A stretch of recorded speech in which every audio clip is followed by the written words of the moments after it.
What's going on, everybody? That Ginger Quartermaster here today with another video. Today's video will be focusing on the jungle tops and uniforms used by the United States Army and United States Marine Corps during the Vietnam conflict. As you can see behind me, I have them all up on the wall, pretty much to the first used to the last used jungle tops and uniforms in the Vietnam War. So over here to my right, we're going to start with the P53. This is the P53 utility top. This is a Marine Corps exclusive, and it was then also remade into a P56 top. The only difference being is that the P53 still retains the herringbone twill fabric that you can see here, versus the P53s, which are the exact same but just have the OG 107 material instead, but they basically are identical.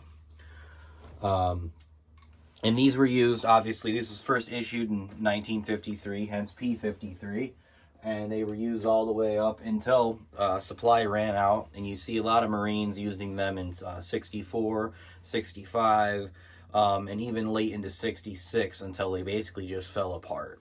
The biggest things to note about the P53s and P56s is, one, they have a little bit different of a pockets compared to the OG 107s or the Army utilities.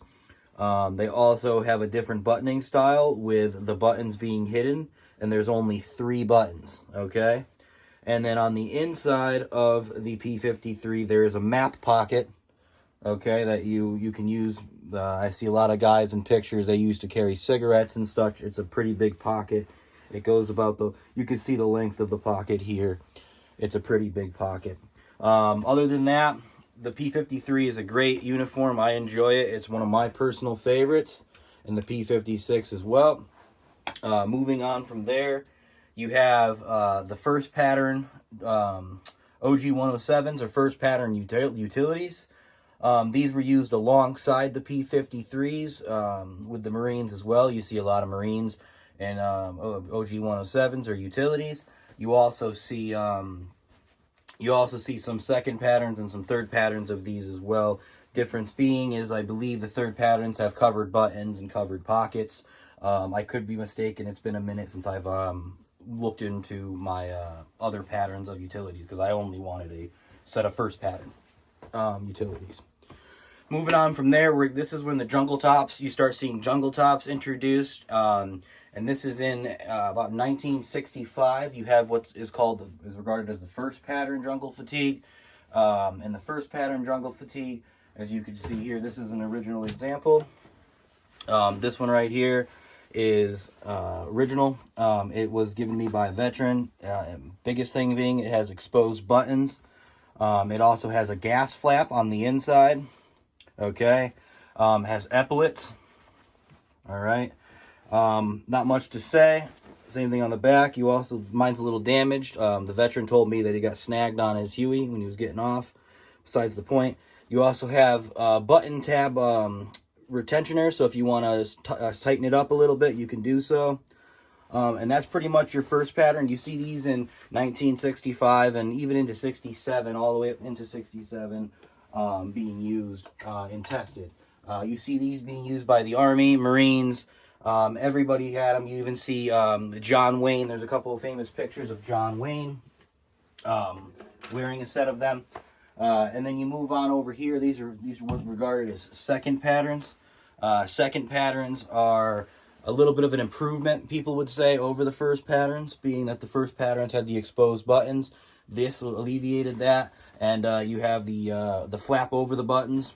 The gas flap is still in the back still. They still kept the gas flap. They still kept the hanger, little hanger tab here. Epaulets as well. I'm missing one epaulet. Didn't come with it. Doesn't matter. But they still kept the epaulets, and they still kept the button tab retentioners.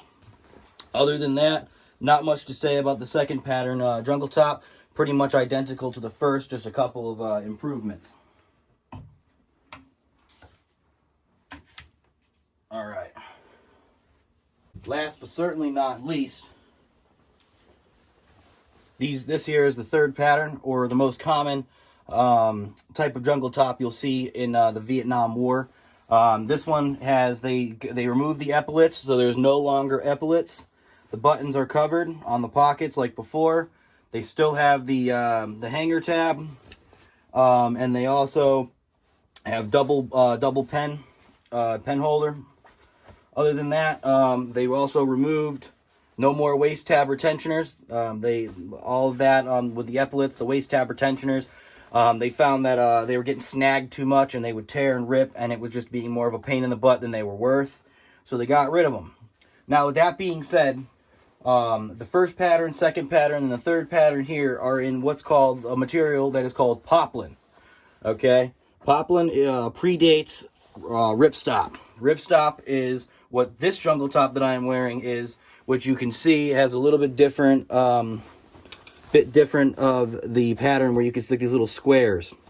Hence, ripstop was meant to help stopping rips, and it was easier to sew in between the grids and make it so you can stop a tear. Poplin is a bit earlier, so you see poplin, 67, 65, although 65 to 67, because as you can see, these are also poplin.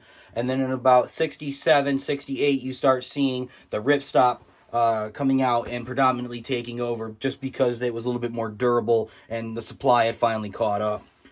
With that being said, all these uniforms, besides the P53 and P56, were used both by the Army and the Marine Corps in the Vietnam conflict.